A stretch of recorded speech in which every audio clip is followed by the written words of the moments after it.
नमस्कार मित्रांनो, मी भूषण गोरे तसेच तुम्हा सर्वांचं स्वागत आहे आपला online platform Shiv Parvati career point या यूट्यूब चॅनलवर। दिवस चौथा, कंटिन्यू आणि राज्यघटना चालू। बरोबर, आतापर्यंत या 3 ते 4 लेक्चर मध्ये तुमची राज्यघटना आधीची आणि आताची याच्यामध्ये किती फरक पडला हे मला काही वेगळं सांगायची गरज नाहीये। आतापर्यंत सर मला फक्त मेसेज पण आले, सर तुम्ही जे लेक्चर घेताय तोंड पाठ राज्यघटना पाठ होते आमची।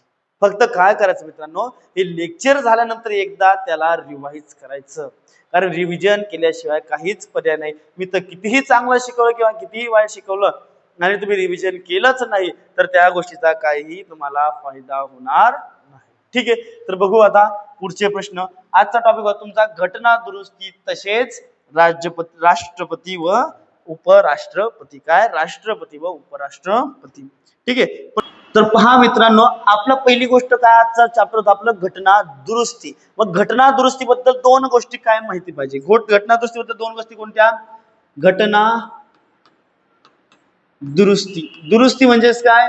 काळानुसार आपल्याला काही गोष्टी बदलाव्या लागतात, तशी आपली घटना सुद्धा काळानुसार आपल्याला बदलावी लागते आणि त्या बदलण्यालाच आपण काय म्हणतो? मग घटना दुरुस्ती। आणि ते घटना दुरुस्ती कोणत्या कलम मध्ये? कलम 368। किती मध्ये? कलम 368। आणि घटना दुरुस्ती आपण कोणाकडून घेतलेली? मग दक्षिण आफ्रिका। कोणाकडून घेतलेली आहे? दक्षिण आफ्रिका। या दक्षिण आफ्रिकेकडून आपण कलम 368 घेतलेली आहे। आणि कलम 368 काय म्हणते? जर काळानुसार तुम्हाला संविधानात बदल करायचा असेल तर कलम 368च्या सहाय्याने तुम्ही कोणत्याही कायद्यामध्ये दुरुस्ती करू शकता, पण कोणत्याही नाही। जे एक बेसिक स्ट्रक्चर आहे आपल्या संविधानाचं त्याच्यात आपण तरतूद करू शकत नाही। ठीक आहे, मग आपण डायरेक्टली येऊ आता प्रश्नांवर। पहिला प्रश्न काय म्हणतोय? कोणत्या घटना दुरुस्तीचे वर्णन मिनी घटना म्हणून करण्यात येते? काय? मिनी घटना म्हणून करण्यात येते। मिनी घटना म्हणजे काय? जशी मोठी घटना म्हणली तशीच अशी घटना की ज्याच्यामध्ये सर्वात जास्तीत जास्त आपण काय होते? कायदे बदलले होते। मग कोणत्या घटना दुरुस्तीमध्ये कायदे बदलले होते आपण जास्तीत जास्त? तर 42वी घटना दुरुस्तीमध्ये आपण जास्तीत जास्त कायदे बदलले होते। कोणामध्ये? 42व्या घटना दुरुस्ती। कधी झाली होती 42वी घटना दुरुस्ती आपली? 1976। कधी झाली होती? 1976। कशासाठी केली होती? आता बऱ्याचशा गोष्टी केल्या त्यावर आपल्याला लक्षात ठेवायची एक गोष्ट ती म्हणजे कोणती? की आपण कशामध्ये? प्रस्तावनेमध्ये जे प्रश्न येणार आहे तेच मी तुमचे पाठ करून देणार आहे। 1946 मध्ये 42वी घटना दुरुस्ती झाली, त्यानुसार तुमच्या प्रस्तावनेमध्ये जवळपास 3 शब्द, किती शब्द? 3 शब्द आपल्या प्रस्तावनेमध्ये ऍड केले होते। कोणकोणते 3 शब्द होते? समाजवादी, धर्मनिरपेक्ष आणि एकात्मता। काय? एकात्मता। हे 3 शब्द आपण काय केले होते? 42व्या घटना दुरुस्तीनुसार आपल्या प्रस्तावनेमध्ये त्यांना आपण ऍड केले गेले होते। त्यानंतर 44वी कधी झाली? 1978 मध्ये। कधी झाली? 1978। याद्वारेच काय केलं? काही जास्तीच्या तरतुदी आपण ज्या करून ठेवल्या त्याच्यावर कमीपणा किंवा त्या गोष्टीला आळा घालण्यासाठी आपण 44वी घटना दुरुस्तीनुसार त्याच्यामध्ये अजून काही बदल केले। हे काही एवढं IMP नाहीये, फक्त विचारतील की 44वी घटना दुरुस्ती कधी केली गेली, पण खूप IMP आहे। 73वी घटना दुरुस्ती आणि 74वी घटना दुरुस्ती। 73वी घटना दुरुस्ती कशासाठी केली होती? तुमच्या ग्रामपंचायत किंवा पंचायत राजसाठी। कशासाठी? पंचायत राज। आणि 74वी केली तुमच्या नगरपालिका किंवा महानगरपालिकेसाठी। काय? नगरपालिका किंवा महानगरपालिकेसाठी। बरोबर, 73 आणि 74वी कायम लक्षात ठेवावे। पुढच्या प्रश्नांवर येऊ। पुढचा प्रश्न काय म्हणतोय? कोणत्या घटना दुरुस्तीने संविधानामध्ये पक्षांतर पद्धतीवर निर्बंध लावणारे 10वे परिशिष्ट समाविष्ट करण्यात आले? काय? कितवे परिशिष्ट समाविष्ट करण्यात आले? आणि तुम्हाला माहिती आहे काय? 52व्या घटना दुरुस्तीनुसार काय 52व्या घटना दुरुस्तीनुसार आपल्याला 1984 मध्ये पाहायला भेटतं की आपण काय केलं होतं 10वे परिशिष्ट ऍड केलं गेलं आणि 10व्या परिशिष्टाचं म्हणणं काय पडलं दल बदल कायदा की एका दलामधला माणूस दुसऱ्या दलामध्ये तुमच्या पदावर असताना जाऊ शकणार नाही जर समजा एखादी व्यक्ती आमदार आहे किंवा खासदार आहे आणि त्याच वेळेस जर त्याने पक्षांतर केलं तर त्याचं पद बरखास्त होऊन जाईल त्या ठिकाणी मग परत इलेक्शन घेतले जातील मग कितवे होते त्या आपली 52वी घटना दुरुस्ती होती 36वी घटना दुरुस्तीमध्ये काय झालं होतं तुमच्या सिक्कीमला कशाला सिक्कीमला राज्याचा दर्जा दिला गेला कशाचा राज्याचा दर्जा दिला गेला 5वी घटना दुरुस्ती कोणी विचारणार नाही आणि पहिल्या घटना दुरुस्तीत काय झालं होतं पहिली घटना दुरुस्ती का महत्वाची कधी झाली ती 1951 ला कधी झाली 1951 ला त्याच्यामध्ये काय केलं होतं तुमचं 9वी अनुसूची ऍड केली गेली कितवी 9वी अनुसूची कितवी 9वी अनुसूची ऍड केली गेली आणि 9व्या अनुसूचीमध्ये पण आपण मग ते जमीनदारांचे काही लिगल राईट्स आहे किंवा जमीनदारांचे जे कायदे आहे त्याच्याबद्दल काही तरतुदी आपण केल्या 9वी घटना पहिली घटना दुरुस्ती झाली कधी झाली आपली 1951 मध्ये त्यानुसार काय केलं 9वी अनुसूची किंवा 9वे परिशिष्ट आपल्या संविधानामध्ये ऍड केले आणि 10वे परिशिष्ट आपण कशानुसार ऍड केले मग 52वी घटना दुरुस्तीनुसार ठीक आहे मित्रांनो एवढं लक्षात ठेवायचं पुढचा प्रश्न शिक्षणाच्या हक्काबाबत संविधानातील घटना दुरुस्ती कोणती काय संविधानाचा हक्क याबाबत घटना दुरुस्ती कोणती काय मित्रांनो पहिल्यांदा आपले घटना बनली काय झालं ते पहिल्यांदा घटना आपली झाली त्याच्यानंतर त्याच्यामध्ये आपले जे मूलभूत हक्क आता आहेत त्याच्यामध्ये तुमच्या शिक्षणाचा हक्काचा तेव्हा उल्लेख नव्हता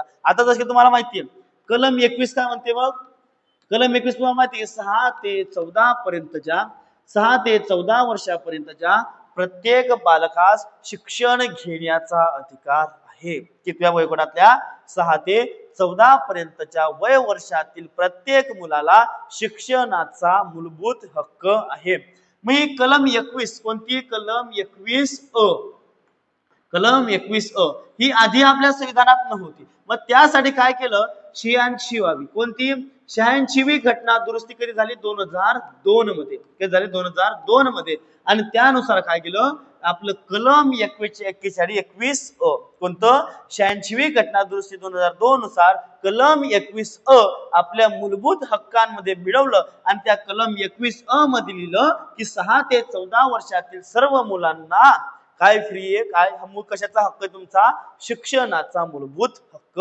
आहे 84 काही इम्पॉर्टंट नाहीये 85 काही इम्पॉर्टंट नाहीये 87 काही इम्पॉर्टंट नाहीये याच सोबत तुम्हाला आठवायचं काय आहे की कलम 45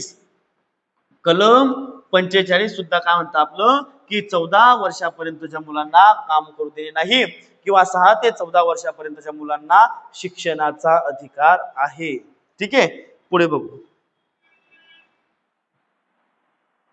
कितव्या घटना दुरुस्तीने मतदारांचे वय 21 वरून 18 वर्षे केले काय 21 वरून 18 वर्षे केले ठीक आहे कोणती अनुसूची कोणती संविधान दुरुस्ती होती ती आपली 61वी किती होती 61वी ठीक आहे 71वी मध्ये काय झालं होतं भाषा ऍड केल्या गेल्या होत्या काय केलं त्या भाषा ऍड केल्या गेल्या होत्या कोणी विचारणार नाही 91 असं पण सपशेल कोणी विचारणार नाही ठीक आहे 100वी मध्ये काय झालं होतं आपलं बांगलादेशला आपले 100 गावं दिले होते आणि त्याच्याकडून काहीतरी गावं आपण घेतले होते म्हणजे बांगलादेशशी जो करार झाला ते कितवी संविधान आपली संविधान संशोधन होतं तुमचं 100वे संविधान संशोधन होतं जेवढं गरजेचं आहे तेवढंच करा बिना कामाचं मी तुम्ही करून बसताना पेपरामध्ये ते येत नाही रिकाम्या गोष्टी करू नका हे गरजेचं नाहीये त्याच्यावर तुम्हाला काय पाहिजे मग 73 आणि 74 याच्यावर विचारतील मला 91 बी विचारणार आहे तुम्हाला पण ते कशाशी संबंधित भाषेशी संबंधित आहे समजून घ्या तेवढं ठीक आहे पुढचा प्रश्न बघू लोकसभा विधानसभेच्या महिलांना 33% आरक्षण च्या घटना दुरुस्तीमध्ये मंजूर करण्यात आले आहे मग कोणत्या घटना दुरुस्तीनुसार महिलांना 33% आरक्षण दिले गेले मग कशानुसार दिले गेले ते आपलं पाहणं आता काम आहे आपल्यावर तो वेळा त्यांनी सोपवलेला आहे मग त्याचं उत्तर किती आपलं 106 2023 मध्ये तुम्हाला माहितीये नारी शक्ती बिल आलं. कोणतं? नारी शक्ती बिल आलं. त्यानुसार काय झालं मग महिलांना लोकसभेमध्ये 33% जागा काय भेटल्या? रिझर्व भेटल्या. बरोबर. संविधान संशोधन 151 काय तुमचं जीएसटीसी ते काय निर्भर आहे. कशाशी? जीएसटीसी ते रिलेटेड आहे. हे तुम्हाला कोणी विचारणार नाही. 103 कोणा विचारणार नाही. 102 भले लक्षात ठेवा. जे मागासवर्गीय आयोग होता तुमचा, मागासवर्गीय आयोगाला संविधानिक दर्जा दिला गेला. काय? संविधानिक दर्जा दिला. कशाला? मागासवर्गीय जो ओबीसी आयोग जो होता त्याला कोणत्या? संविधानिक दर्जा दिला गेला. 101 तुम्हाला विचारलं जाईल. 101%. तर 101 संविधान दुरुस्ती कशाशी संबंधित आहे? आपल्या जीएसटीशी संबंधित आहे. आणि 106वी जी आता बनली 2023 मध्ये ती कशाशी संबंधित आहे? लोकसभेमध्ये महिलांना 33% आरक्षण मिळवून देण्याची. कोणतं बिल होतं आपलं? ते नारी शक्ती बिल. ठीक आहे.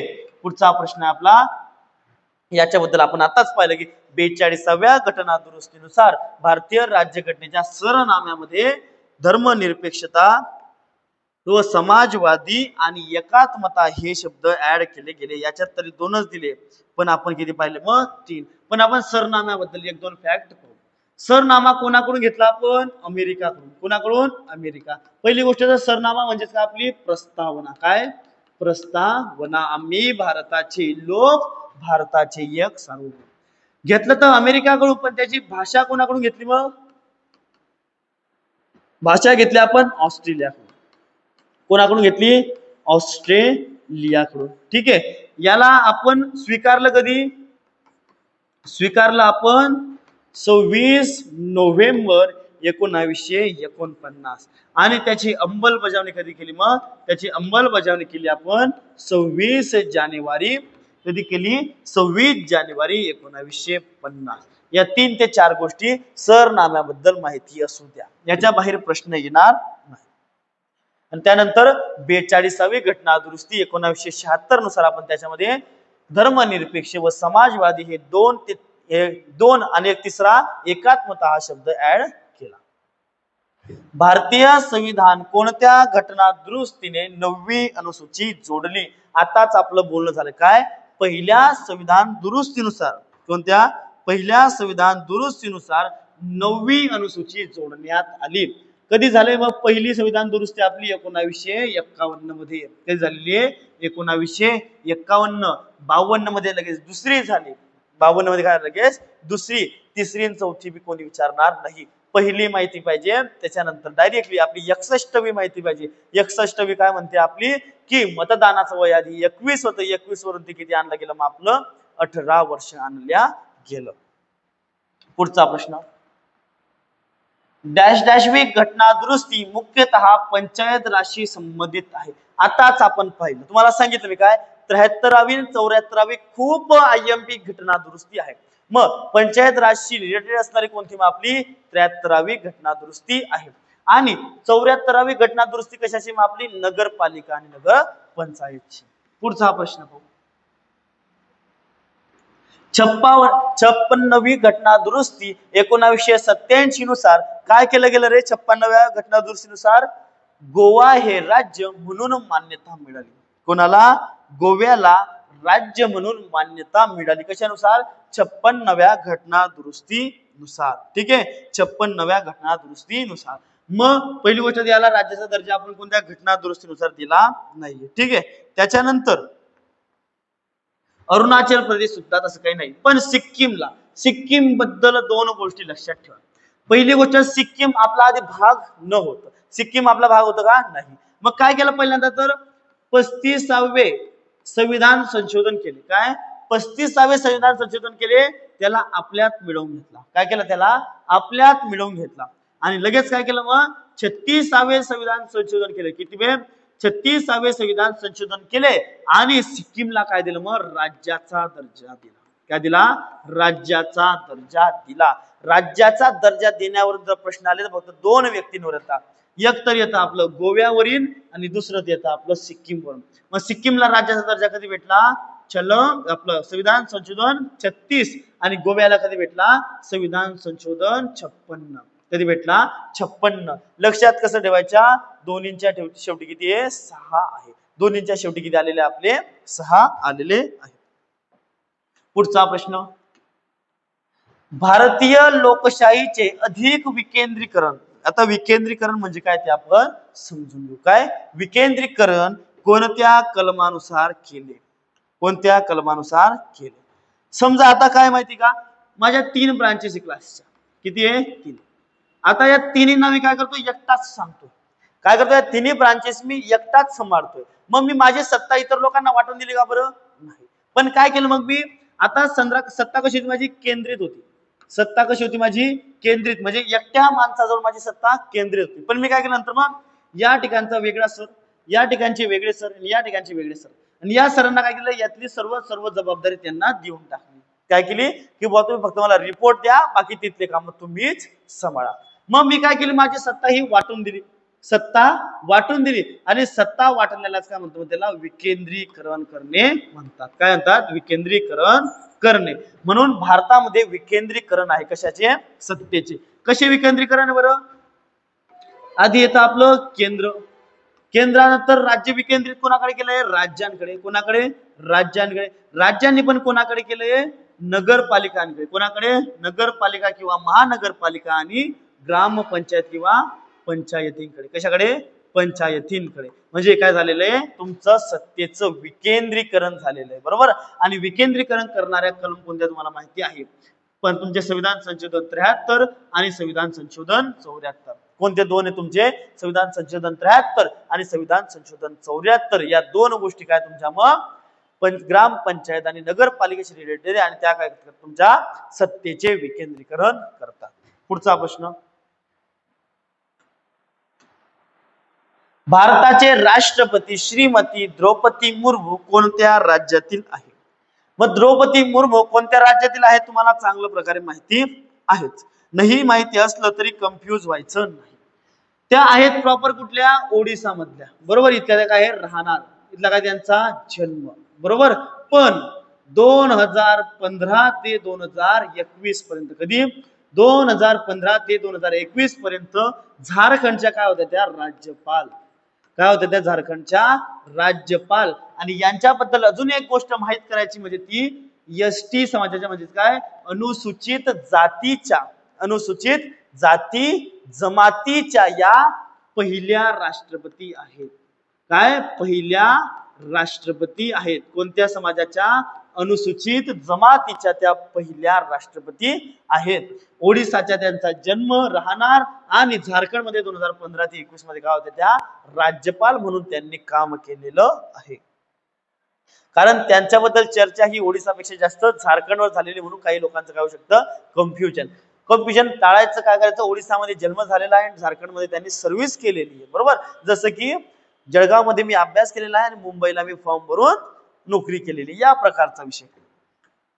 पुढचा प्रश्न, भारताचा उपराष्ट्रपती किती वर्षासाठी निवडला जातो? तर किती वर्षासाठी निवडला जातो? 5. राष्ट्रपती सुद्धा किती वर्षासाठी निवडला जातो? 5. मग उपराष्ट्रपती बद्दल तुम्हाला दोन गोष्टी माहिती पाहिजे. काय? उपराष्ट्रपती बद्दल आपल्याला दोन कोणकोणत्या माहिती पाहिजे पाहू. पहिली गोष्ट तर उपराष्ट्रपतीची शपथ. उपराष्ट्रपती कोणत्या कलमेद्वारे शपथ घेतो रे? कलम 69. किती आहे? कलम 69. दुसरं म्हणजेच काय? उपराष्ट्रपती बनण्यासाठी वय किती लागतं? 35. तेवढं वय कोणासाठी पाहिजे आपल्याला? राष्ट्रपतीसाठी. तेवढंच वय कोणासाठी पाहिजे आपल्याला? राष्ट्रपतीसाठी सुद्धा. त्यानंतर राष्ट्रपतीच्या इलेक्शन मध्ये कोण भाग घेतं? फक्त लोकसभा आणि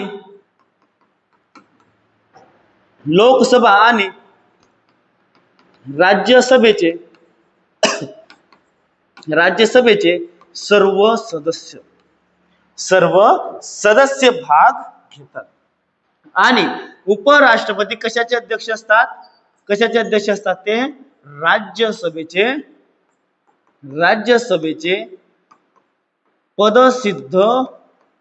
पदसिद्ध अध्यक्ष असतात. याच्या बाहेर तुम्हाला उपराष्ट्रपती बद्दल प्रश्न दिसणार नाही. उपराष्ट्रपती शपथ कोणत्या कलमनुसार घेतात? कलम 69 नुसार. व त्या उपराष्ट्रपती बनण्यासाठी 35 वय वर्ष असावं. राजीनामा त्यांनी द्यावा, तो कोणाला द्यावा? राष्ट्रपतींना द्यावा. त्यांच्या इलेक्शन मध्ये भाग कोण कोण घेतं?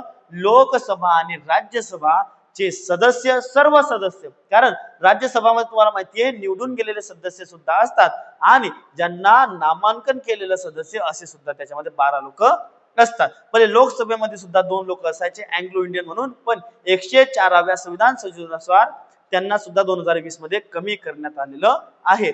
आणि कशाचे अध्यक्ष असतात? मध्ये राज्यसभेचे पदसिद्ध अध्यक्ष असतात.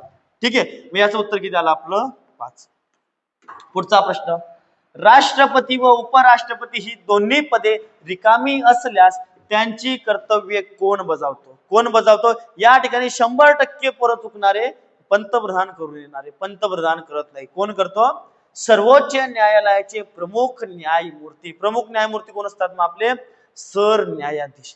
मग समजा सर आमचे उपराष्ट्रपती पण नाहीये, राष्ट्रपती नाहीये आणि सरन्यायाधीश पण नाहीये, मग कोण करेल?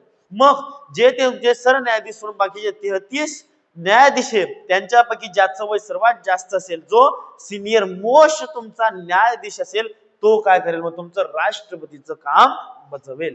पुढचा प्रश्न पाहू. उपराष्ट्रपतीच्या निवडणुकीत कोणते सदस्य भाग घेत नाहीत? का भाग घेतात? आताच सांगितलं तुम्हाला मी. काय? उपराष्ट्रपतीच्या निवडणुकीत कोणते सदस्य भाग घेतात? कोण भाग घेतं? मग तुम्हाला माहितीये लोकसभा घटक राज्यातील विधानसभा नाही. कोण? लोकसभा व राज्यसभेचे सदस्य. मग सर राष्ट्रपतीच्या इलेक्शन मध्ये कोण भाग घेतो? मग आता पाहू आपण. राष्ट्रपतीच्या इलेक्शन मध्ये पहिली गोष्ट, राष्ट्रपती शपथ कोणत्या कलमनुसार घेतो? कलम 60 नुसार. कोणानुसार घेतो? कलम 60 नुसार शपथ. बरोबर. त्यानंतर त्याचा महाभियोग. राष्ट्रपतीचा महाभियोग म्हणजे काय? राष्ट्रपतीने जर असं काहीतरी कृत्य केलं की जे आपल्या देशाच्या विरुद्ध असेल, तर त्या कृत्याबद्दल राष्ट्रपतीला त्याच्या पदावरून जी काढण्यात येतं, म्हणजे त्या पदावरून त्याला जे बरखास्त करण्यात येतं, त्या प्रोसिजरलाच काय म्हणतात? महाभियोग. म्हणून राष्ट्रपतीचा महाभियोग कोणत्या कलमनुसार होतो? मग कलम 61 नुसार. कशानुसार होतो? कलम 61 नुसार राष्ट्रपतीचा महाभियोग होतो. राष्ट्रपतीच्या इलेक्शन मध्ये कोण कोण भाग घेतो? लोकसभा, राज्यसभा, सर्व विधानसभा व विधान परिषद यांच्यामधील फक्त कसे लोक? निर्वाचित. कसे? निर्वाचित म्हणजे काय? जे इलेक्शन लढून आलेले आहेत. लोकसभा, राज्यसभा, विधानसभा व विधान परिषद यातील फक्त जे लोक निवडून आलेले आहेत तेच लोक काय करतील? तुमच्या राष्ट्रपतीच्या निवडणुकीमध्ये भाग घेतील. मग भाग कोण घेत नाही? तर राज्यसभेचे जे 12 लोक जे कसे असतात? राष्ट्रपतीच्या सल्ल्यावरून किंवा राष्ट्रपतीच्या वशिल्याने आणले जातात, ते भाग घेत नाही. तसेच विधान परिषद मध्ये सुद्धा राज्यपाल किती लोकांची निवड करतो? 12 लोकांची निवड करतो. आणि ते 12 लोक सुद्धा काय याच्यात भाग घेत नाही. मग एका राज्याचे 12, तसे एकूण किती राज्यांमध्ये विधान परिषद आहे? 6 राज्यांमध्ये आपली विधान परिषद आहे. आणि त्यानुसार मग काय होतं? आपल्या राष्ट्रपतीची निवडणूक होते. आणि उपराष्ट्रपतीमध्ये फक्त कोण भाग घेतं? मग तुमचं लोकसभा व राज्यसभाचे सर्व सदस्य, मग ते निवडून आलेले असो किंवा नसो. एवढा फरक दोघींमध्ये आहे. कलम 52 नुसार हे भारताचे घटनात्मक प्रमुख आहे. भारताचे घटनात्मक प्रमुख कोण आहे? आपले राष्ट्रपती. कोण आहे? राष्ट्रपती. भारताचा प्रथम नागरिक कोण असतो? भारताचा प्रथम नागरिक आहे आपला राष्ट्रपती. राज्याचा प्रथम नागरिक आहे आपला राज्यपाल. तुमच्या नगरचा, तुमचा गावाचा प्रथम नागरिक कोण आहे? आपला सरपंच. कोण असतो गावाचा प्रथम नागरिक? आपला सरपंच असतो. भारतातील संरक्षण दलाचे संरक्षक कमांडर कोण? काय आहे? भारतातील संरक्षण दलाचे सर्वोच्च कमांडर कोण? या ठिकाणी पोरं 100% गलती केली. काय चीफ ऑफ डिफेन्स स्टाफ मध्ये नाही. चीफ ऑफ डिफेन्स स्टाफ हा फक्त काय सल्लागार आहे, हा सरसेनापती नाही. किंवा संरक्षण दलाचे सर्वोच्च कमांडर कोण असतात? आपले राष्ट्रपती असतात. कोण असतात? राष्ट्रपती असतात. भारताच्या राष्ट्रपतींना पद व गोपनीयतेची शपथ कोण देतं? कोण देतं? मग तुमचा सरन्यायाधीश. कोण देतो? सरन्यायाधीश त्यांना गोपनीयतेची शपथ देतो. उपराष्ट्रपती डॅश डॅशचे पदसिद्ध अध्यक्ष असतात. आताच पाहिलं. कशाचे पदसिद्ध अध्यक्ष असतात? ते तुमचे राज्यसभेचे पदसिद्ध अध्यक्ष असतात. कशाचे पदसिद्ध अध्यक्ष असतात? राज्यसभेचे पदसिद्ध अध्यक्ष असतात. लोकसभेचे सध्याचे आपले अध्यक्ष कोण आहेत? मग ओम बिर्ला. मग राज्यसभाची कलम कमेंट मध्ये टाकायची आणि लोकसभेची कमेंट सुद्धा लोकसभेची तुमची कलम सुद्धा कमेंट मध्ये टाकायची आहे. त्याच्यावर आपण असं येणारे डिटेल तुम्हाला व्हिडिओ सांगणार आहे. पण ज्यांना ज्यांना येत असेल कृपया कमेंट मध्ये त्यांच्या कलम टाकाव्या. खालीलपैकी कोणता राष्ट्रपतीचा अधिकार नाही? काय? खालीलपैकी कोणता अधिकार हा राष्ट्रपतीचा अधिकार नाही ते आपल्याला बघायचं आहे. खालून वरती जाऊ बरं आपण. दरवर्षीच्या संसदेच्या अधिवेशनाची सुरुवात राष्ट्रपती आपल्या अभिभाषणाने करतात. खरी गोष्ट आहे. जेव्हा जेव्हा अधिवेशन सुरू होतं त्यावेळेस काय होतं? आपलं राष्ट्रपतींचं भाषण होतं आणि त्यानंतर जे बाकीचे खासदार आहे ते राष्ट्रपतींच्या भाषणाला धन्यवाद देण्यासाठी किंवा आभार मानण्यासाठी आभार भाषण सुद्धा देतात. आणि त्याच्यात तुम्ही आता मागे पाहिलंच राहुल गांधी आणि यांच्या सर्वांच्या ज्याच्यात भांडणं चालू झाले ते कशामध्ये? आभार प्रदर्शनामध्ये. ठीक आहे. त्याच्यानंतर जगभर भारतीय राजदूतांची नेमणूक कोण करतं? आपला राष्ट्रपतीच करतात. कोण करतात? आपले राष्ट्रपतीच करतात. पण कोणाच्या सांगण्यावरून करतात? पंतप्रधानाच्या सांगण्यावरून करतात. पण कोण करतं? राष्ट्रपतीच त्यांची निवड करतात. भारताचे जेवढे पण परराष्ट्र व्यवहार होते, समजा आपला एखादा चायना आपला रशिया सोबत करार झाला, रशिया सोबत कोणताही करार झाला, तो ना तर प्रधानमंत्री नरेंद्रजी मोदी यांच्या नावाने होईल, नाहीतरी दुसऱ्या कोणाच्या नावाने. तो फक्त कोणाच्या नावाने होईल? आपल्या महामहिम जे राष्ट्रपती असतील त्यांच्या नावानेच तुमचा आंतरराष्ट्रीय करार केला जाईल. आणि मंत्रिमंडळाचे प्रमुख हे राष्ट्रपती असतात का? तर नाही. मंत्रिमंडळाचे प्रमुख असतात आपले पंतप्रधान. कोण असतात? पंतप्रधान. मंत्रिमंडळाचे प्रमुख कोण असतात? आपले पंतप्रधान असतात. पुढचा प्रश्न. भारताचे राष्ट्रपती राजीनामा कोणास देतात? राजीनामा कोणास देतात? मग ते उपराष्ट्रपतीला देतात. आणि उपराष्ट्रपती कोणाला देतो मग राजीनामा? राष्ट्रपतीला. भारताचे उपराष्ट्रपती पदासाठी उमेदवाराची किमान वयोमर्यादा किती असायला पाहिजे? 35. लोकसभेसाठी किती असायला पाहिजे? 25. आणि राज्यसभेसाठी किती असायला पाहिजे? 30. लिहून घ्यायचंय. राज्यसभेमध्ये किती वय पाहिजे तुमचं? 30. राज्यसभेमध्ये किती आहे? 30. लोकसभेमध्ये किती आहे? 25. आणि राष्ट्रपती व उपराष्ट्रपतीसाठी किती मग? 35. बघू.